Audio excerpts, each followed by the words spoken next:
అంటే రామ్ ప్రసాద్ గారి గురించి అందరూ అనుకునే విషయం ఇది. రామ్ ప్రసాద్ గారు పెద్ద పెద్ద వాళ్ళకి పనికొచ్చే విషయాలు చెప్తారు, పెద్ద పెద్ద నెంబర్లే చెప్తాడు. ఈయన చిన్న చిన్న వాళ్ళకి, చిన్న చిన్న వ్యాపారాలు చేసుకునే వాళ్ళకి, అలాంటి వాళ్ళకి రామ్ ప్రసాద్ గారు ఏం చెప్పరు అంటుంటారు కదా. ఇప్పుడు వరకు ఎన్పిఎస్ అంటే 18 years నిన్న వాళ్ళు పెట్టుకున్నది ఎన్పిఎస్. మళ్ళీ కొత్తగా దానికి వాత్సల్య యాడ్ చేసి చిన్న వాళ్ళు కూడా పెట్టచ్చు, 0 age నుంచి ఇప్పుడు పుట్టిన పిల్లలకు కూడా అంటున్నారు. దాన్నే అలో చేస్తే అయిపోయింది కదా. మళ్ళీ వాత్సల్య ఎందుకు, లేని వాత్సల్య అని వాత్సల్య ఎందుకు చెప్పాలి? అసలు ఒక పిల్లోడి జీవిత కాలంలో అతని జీవితంలో ఉన్న డిఫరెంట్ స్టేజెస్ ఉంటాయి కదా, డిఫరెంట్ ఫేజెస్ ఆఫ్ లైఫ్లో ఏది మోస్ట్ ఇంపార్టెంట్? ఆయన ఎడ్యుకేషనా, ఆయన పెన్షనా? ఇటువంటి స్కీమ్స్లో లోయర్ ఇన్కమ్ వాళ్ళు పెట్టడమే తప్పు సార్. ఈజీగా ట్రాప్ చేయొచ్చు. అంటే ఎమోషన్ బాగుంటుంది, ఇది ఫంటాస్టిక్ సూపర్, ప్రతి ఒక్కళ్ళు డిసిప్లిన్ వస్తుంది. నువ్వు ఇన్వెస్ట్ చేస్తే వాడికి ఎందుకు వస్తుంది డిసిప్లిన్? నా బాధ ఏంటి, ఎమోషన్లో పెట్టేస్తాం, మన అవసరానికి పనికిరాంది ఆస్తి ఎలా అవుతుంది? అంటే మరి ఇది కాకుండా అంటే వేరే బెటర్ ఆల్టర్నేటివ్స్ ఏమున్నాయి? ఎన్పిఎస్ వాత్సల్య కాకుండా ఇప్పుడు మీరే చెప్తున్నారు దీంతో ఏం జీవితాలు ఏమి ఉద్ధరించుకోలేము అంటున్నారు కదా, మరి ఏంటి దీనికంటే బెటర్మెంట్? మరి ఏమైనా చెప్పగలరా మీరు? ఫస్ట్ ఆఫ్ ఆల్ వేసేసరిగా మీరు ఓకే చెప్దాం. ఇప్పుడు దీనికి అద్భుతమైన సొల్యూషన్ ఏంటంటే చెప్పాల్సి వస్తుంది, మీరు అడిగారు కాబట్టి. మనకి మ్యూచువల్ ఫండ్స్లో 7 కోట్లకి కరెక్ట్గా చెప్తాను అర్థమయ్యే లాంగ్వేజ్లో 10 గ్రాములు బంగారం వస్తుంది, తులం బంగారం వస్తుంది. అంతకుమించి ఏమీ రాదు ఒక 60 ఏళ్ల తర్వాత.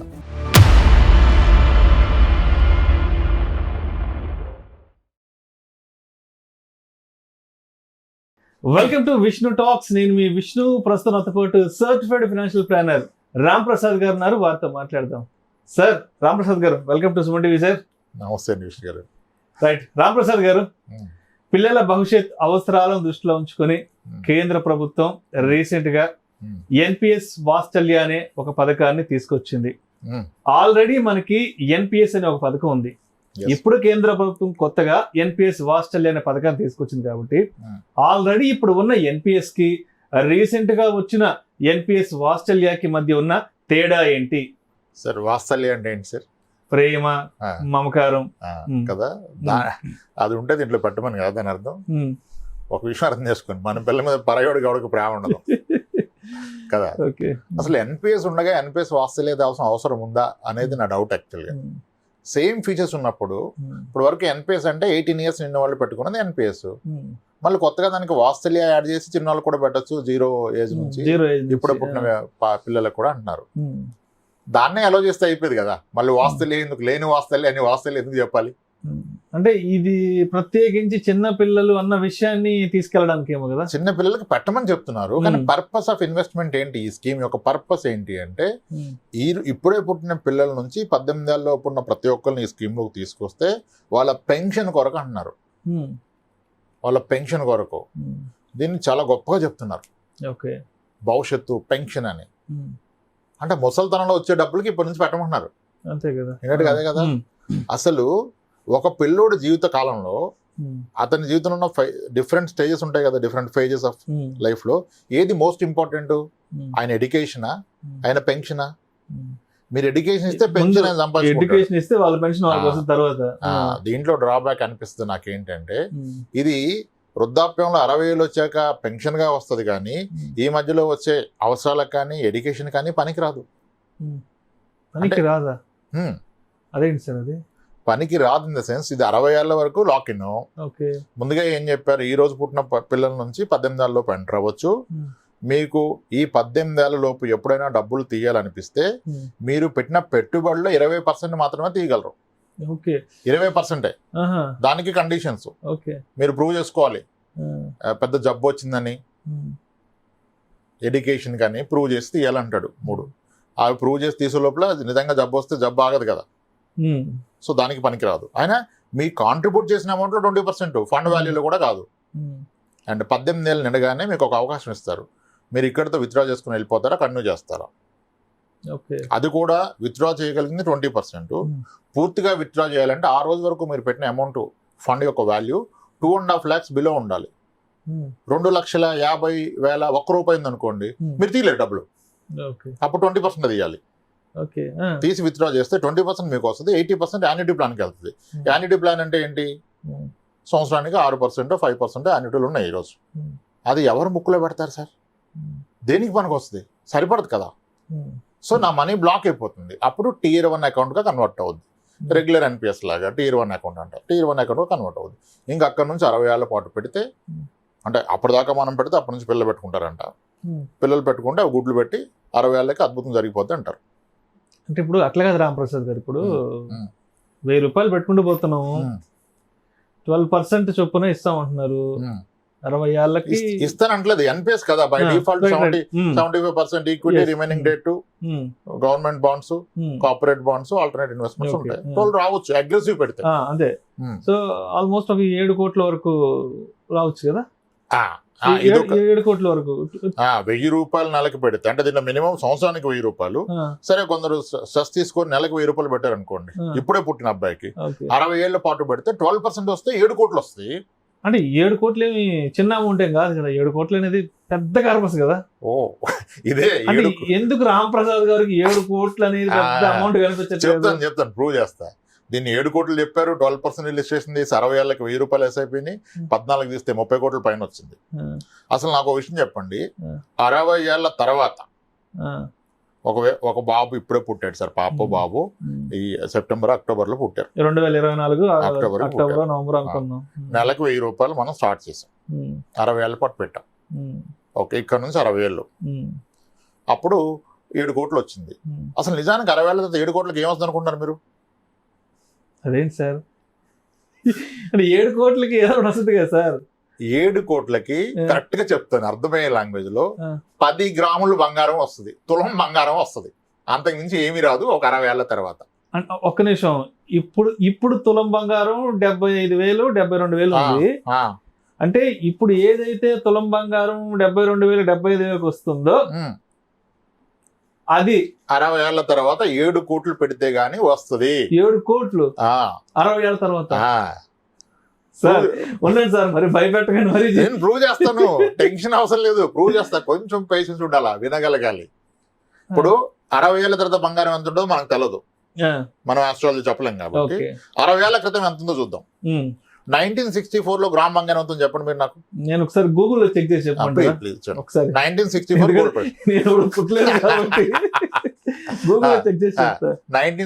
లో గోల్డ్ ప్రైస్ కావాలి నాకు. ఒక్క నిమిషం. హిస్టారికల్ గోల్డ్ ప్రైసెస్ ఇన్ 1964 కొట్టండి, ఏది కొట్టినా మీకు అదే వస్తుంది. 64 నుంచి ట్రాక్ అవుతుంది. 1964లో మీరు చెప్పేది 63 రూపాయల 25 పైసలు ఉంది. ఎంత? 10 గ్రాముల ధర. అది 10 గ్రాముల బంగారం, 10 గ్రాముల మేలింగ్ బంగారం, 24 క్యారెట్స్. అది కూడా కదా. అవునవును. 10 గ్రాములు 63, 64 వేసుకోండి, అంటే గ్రామ్ ఎంత? 6 రూపాయలు అంతే. 6 రూపాయలు మ్యాక్సిమం. 6 రూపాయలు గ్రాము. 6 రూపాయలు. ఈ రోజు గ్రామ్ ఎంత? ఇవాళ 7,200. అంటే 60 సంవత్సరాల్లో 6 రూపాయలు 7 రూపాయలు ఉన్న బంగారం గ్రాము కాస్త 70,000 అయింది. అంటే ఎన్ని రెట్లు పెరిగింది? 1000 రెట్లు. 1000 రెట్లు పెరిగింది. 60 సంవత్సరంలో గ్రామ్ బంగారం 1000 రెట్లు పెరిగింది. మరి ఇప్పుడు అలానే ఇంకొక 60 ఏళ్ళలో 1000 రెట్లు పెరుగుతుంది కదా? పెరుగుతుందా? పెరగచ్చు కదా, కాస్త అదే చెప్తుంది కదా. మరి ఇప్పుడు 7,000 ఉన్న గ్రాము ఒక 1000 రెట్లు పెరిగితే ఎంత అవుతుంది గ్రాము? 70 లక్షల. 70 లక్షలకి గ్రామ్ వస్తుంది. అంటే 7 కోట్లు వస్తే 10 గ్రాములు వస్తుంది. My God. అంటే షష్టి పూర్తికి 10 గ్రాములది బ్రేస్లెట్ అనుకోండి. రింగ్ వస్తుందా? బ్రేస్లెట్ లేకపోతే గట్టిగా వస్తుంది. అది దానికోసం నెలకు 1000 రూపాయలు పెట్టమన్నారు. అంటే నాకేదో ఫీజులు ఎగిరిపోయింది మీ చెప్పే నెంబర్లు. ఇప్పుడు మనం ఏదైతే 10 గ్రాములు 70-75 వేలకు కొంట ఉన్నది, ఒక 60 ఏళ్ళ తర్వాత ఎంత అవుతుంది అన్నారు? 70 లక్షలు పర్ గ్రామ్ అవుతుంది. 7 కోట్లు అవుతుంది. 7 కోట్లు అవుతుంది. గ్రాము 70 లక్షలు. ఇప్పుడేమో 7,000. 1000 రెట్లు. ఇది నమ్మొద్దు, నేను నమ్మని ఎవరిని కోరట్లా. అంటే ఇప్పుడు దీని మీద వచ్చే 7 కోట్ల రూపాయలు ఆ రోజు ఒక ఉంగరం కొనుక్కోవడానికో అంతేనా? ఒక ఉంగరం కొనుక్కోవచ్చు, అంతే కదా. కానీ దాన్ని ఎంత గొప్పగా చెప్తున్నారు.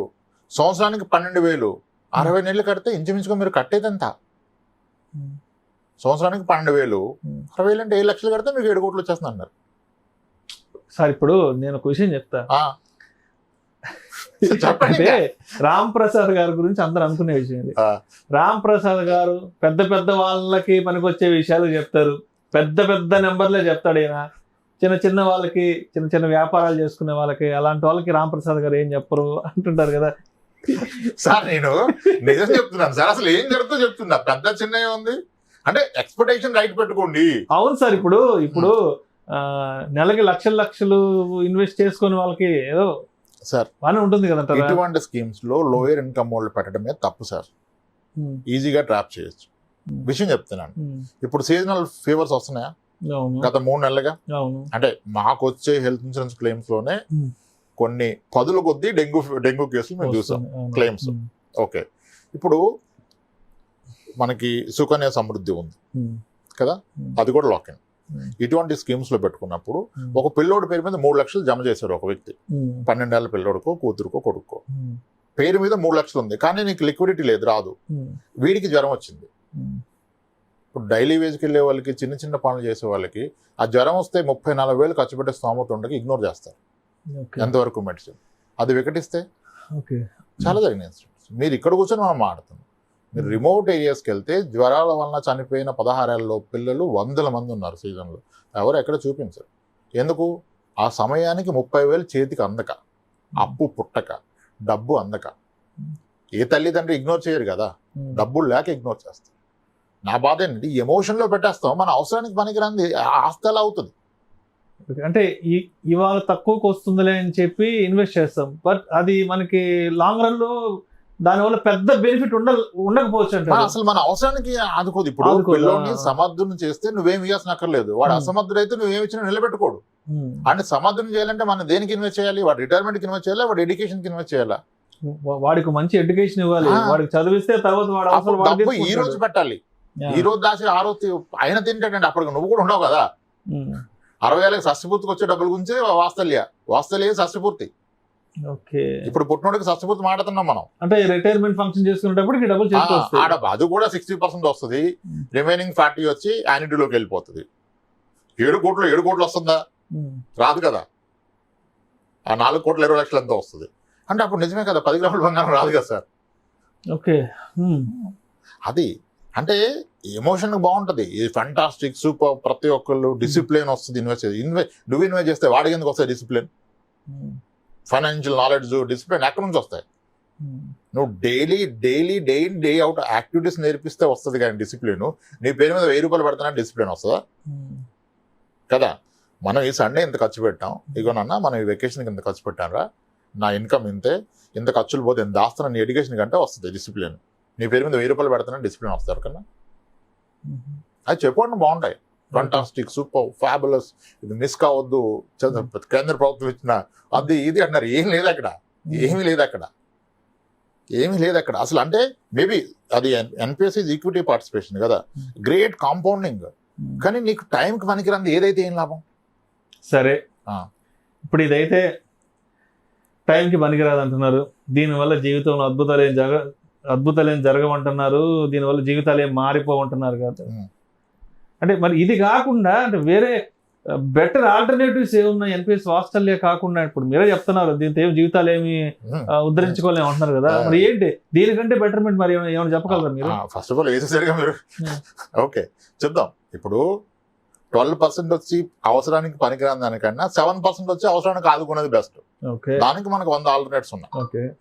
Postal schemes, cooperative banks, small finance banks లో కూడా 7% వస్తుంది. అవి పెట్టుకోవచ్చు, మీ టైంకి ఎప్పుడైనా తీసుకోవచ్చు. పీపీఎఫ్ కూడా వస్తుంది పార్షియల్గా, పీపీఎఫ్ లాంటివి పెట్టుకోవచ్చు కదా. అంటే అవి వస్తాయి, ఇది అవసరానికి రాదు. ఇంకా ది అల్టిమేట్ సొల్యూషన్ ఏంటి దీనికి బెస్ట్ ఏంటి అంటే, ఇప్పుడు మీరు ఎన్పిఎస్లో ఇన్వెస్ట్ చేస్తే 75% ఈక్విటీ వెళ్ళొచ్చు అని అగ్రెసివ్ కేసులో. అక్కడ 2 చాయిస్లు ఉంటాయి కదా, ఆటో చాయిస్. అట్లా మీరు అలా తీసుకుంటే మాక్సిమం 75% ఈక్విటీ పార్టిసిపేషన్, కానీ 60 years లాక్ ఇన్. దీనికి అద్భుతమైన సొల్యూషన్ ఏంటంటే, చెప్పాల్సి వస్తుంది మీరు అడిగారు కాబట్టి, మనకి మ్యూచువల్ ఫండ్స్ లో చిల్డ్రన్ బెనిఫిట్ ఫండ్స్ అని ఉన్నాయి. Which are hybrid schemes. Equity exposure max 65 ఉంటుంది. 65 equity exposure, remaining debt and equity. అలా మీకు పిఎఫ్ఆర్డీ అప్రూవ్ చేసిన ఫండ్ హౌస్లోనే 5 ఫండ్ హౌస్లు చిల్డ్రన్ ఫండ్స్ నడిపిస్తున్నాయి. HDFC children fund, ICICI children fund, SBI children, Magnum children benefit fund, Axis children fund, UTI children fund, Tata children fund నడుస్తున్నాయి. ఇవి ఎవరు చెప్పరు. ఇవన్నీ హైబ్రిడ్ ఈక్విటీ. వీటిలో oldest funds HDFC and ICICI 2001లో స్టార్ట్ అయినాయి.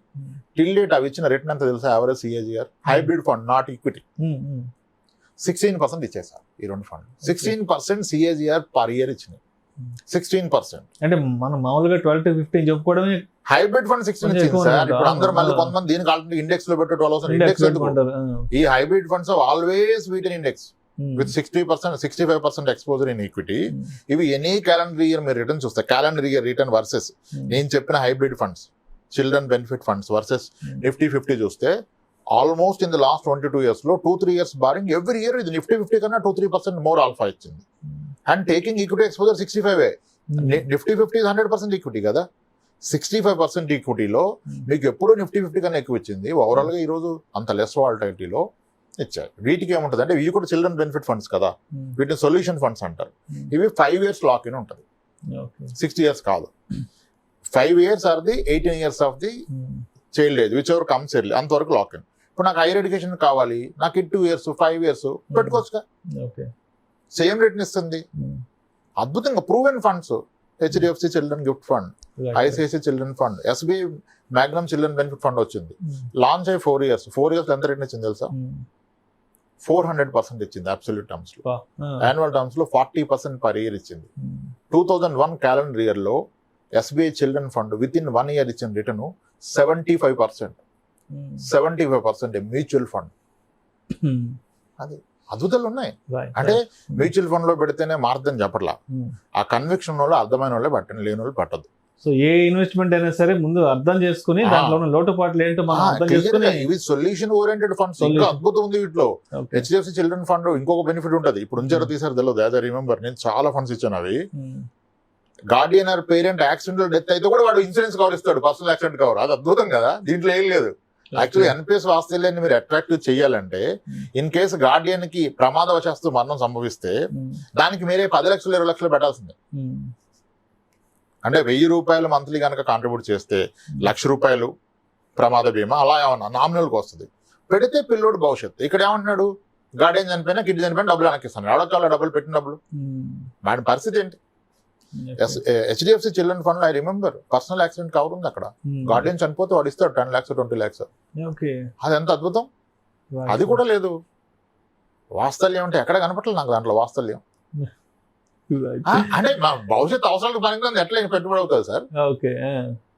మీరు ఎడ్యుకేషన్ కి పెడితే చాలా సంపాదిస్తాడు, మీకు కొనిస్తాడు తులాలు. మీరు 1000 రూపాయల నెలకి ఎస్ఐపి పెడితే 10 grams గోల్డ్ ఆయన షష్టి పూర్తికి మీరు గిఫ్ట్ ఇచ్చినట్టే. దానికోసం పెడతానంటే పెట్టుకోండి. రైట్. కాస్త ఓపిక్గా, మన లాజిక్ నచ్చదేమో కానీ మీరంతా అన్ని ఇటువంటి చేసి నాకు తినిపిస్తారు మళ్ళీ కామెంట్స్ లో.